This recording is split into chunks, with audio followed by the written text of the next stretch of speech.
Herkese merhabalar. Autoformex eğitim kanalına öncelikle hoş geldiniz. Eğitim kanalımızda en temelden başlayarak ileri düzeye doğru algoritmik trade, bot kullanımı ile alakalı detaylı bir video serisi hazırlıyoruz sizin için. Her hafta güncel videolarımızı Twitter ve YouTube üzerinden takip edebilirsiniz. Peki video serimizde neler bulacaksınız? Öncelikle onlardan bahsetmek istiyorum. Yeni başlayanlar ve detaylı bilgiye erişmek isteyenler için algoritmik trading ne olduğuyla başlayacağız öncelikle. Nedir, ne değildir? Doğru bilinen yanlışlar, neyi eksik biliyoruz ya da nerede yanlış yapıyoruz? Bunu tespit etmekle başlayacağız. Tanımıyla başlayacağız öncelikle. Çünkü ben bu konuda çok büyük bir eksiklik olduğunu düşünüyorum. Güncel bir konu, herkesin dilinde dolaşan, özellikle Twitter'da herkesin yaptığı ya da merak ettiği bir konu. Ama bence bu konunun temelini hiç kimse bilmiyor ve bir mantık çerçevesine net dışarıdan bir mantık çerçevesiyle kimse bakmıyor ya da bu konuyla ilgilenmek isteyenler de konuya çok ortadan doluyor ve temel olmadığı için de hatalar, yanlışlar tabii ki de geliyor. Elbette ki hatalarımız, yanlışlarımız olabilir. Bunları düzeltmek bizim elimizde. Bunu söyleyeyim. Ve çok uzatmadan lafım, konuya başlayalım. Nedir bu algoritmik trade? Aslına baktığınızda temelde herhangi bir finans piyasasında, burada piyasa hiç önemli değil, zaman, fiyat, hacim gibi bazı değişkenlere göre önceden planlanmış ve programlanmış borsa emirlerini ifade ediyor. Yani tanımı aslında çok net ve bu şekilde de alımı satımı yapılacak olan finansal enstrümanın fiyatından gelen anlık veya da kümülatif verilerin yardımıyla oluşturulan göstergeler veya da indikatörler kullanılarak yazılan algoritmalarla net bir alım satım kuralı elde ediyoruz. İndikatörler teriminden siz de anlamışsınızdır. Aslında bunu kullanıyoruz güncel olarak ama elbette ki eksiklerimiz var.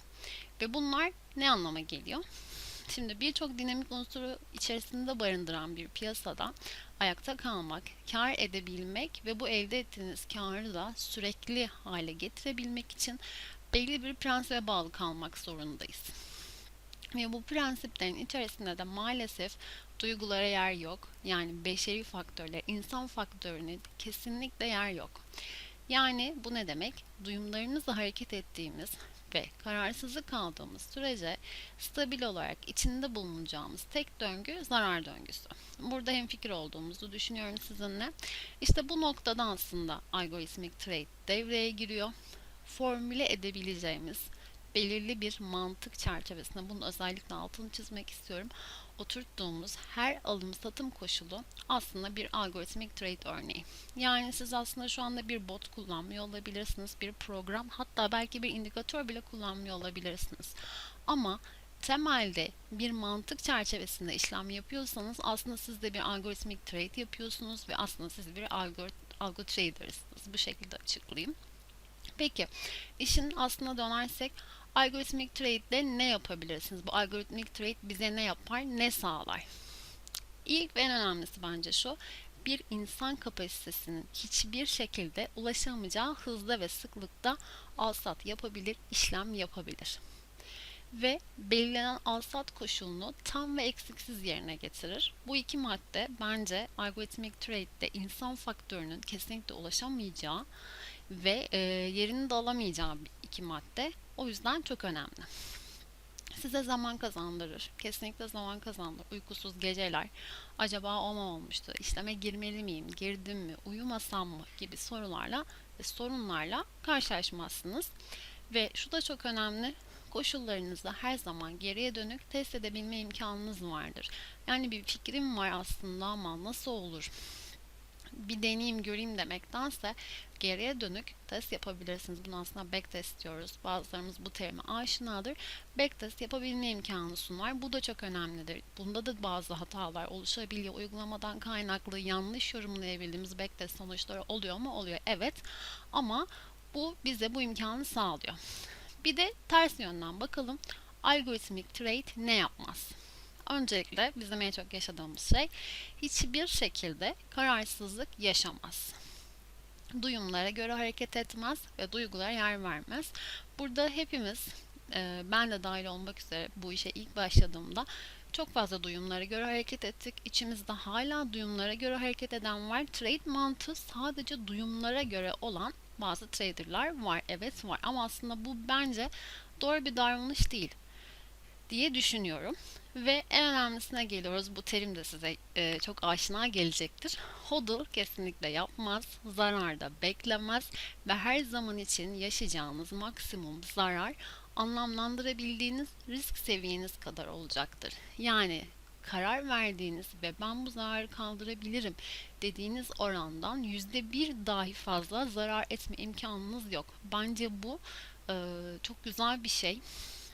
Çünkü hepimiz görüyoruz. Bütün parasını kaybeden birçok insan var. O yüzden bence algoritmik trading ne yapmayacağı ile ilgili en önemli maddesi bu. HODL yapmaması özellikle.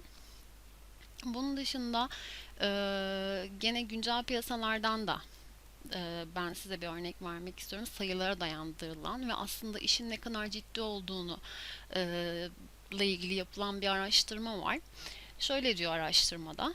Büyük yatırım bankaları, hedge fonlar, emeklilik fonları tarafından kullanılan algoritmik işlem sayılarının son yıllarda bireysel yatırımcılar tarafından kullanılmasıyla birlikte Amerikan piyasaları, Londra borsası gibi dünyada işlem hacmi en yüksek olan borsaların yıllık işlem hacminin %70'ine yakın olduğunu söylüyor. Yani zaten bu değerlendirmeden aslında bizim manuel trade yaparak rüzgara karşı yürümeye çalıştığımızın sonucunu da rahatlıkla çıkartıyorum. En çok duyduğumuz şeyler: ben sattım çıktı, ben aldım düştü, stop seviyeme düştü ama buradan tekrar döner. Pozisyona girmek için erken ya da pozisyona çıkmak için artık çok geç. Bu hisse ya da bu coin'in daha yolu var, gider. Yani siz de son zamanlarda bu tarz cümleler çok fazla kullanıyorsanız algoritmik trade ile tanışma vaktinizin ben geldiğini düşünüyorum. Bu tanışmada tabii ki olayı sadece indikatör ve gösterge olarak bakmamak lazım. Ne dedik? Bir sistem bütünü dedik. Bu sistemin içinde aslında sizin ne kadarlık bir öz sermayeniz oldu. Bu öz sermayenizin ne kadarının la işleme girileceği, kaldıraçlı mı işlem yapıyorsunuz, kaldıraçsız mı kullanacaksınız, kar alma seviyeniz nerede olacak, stop seviyeniz nerede olacak, ne kadarını, pozisyonunuzun ne kadarını kar alacaksınız. Bunların hepsi aslında stratejinizle birlikte düşünmeniz gereken şeyler.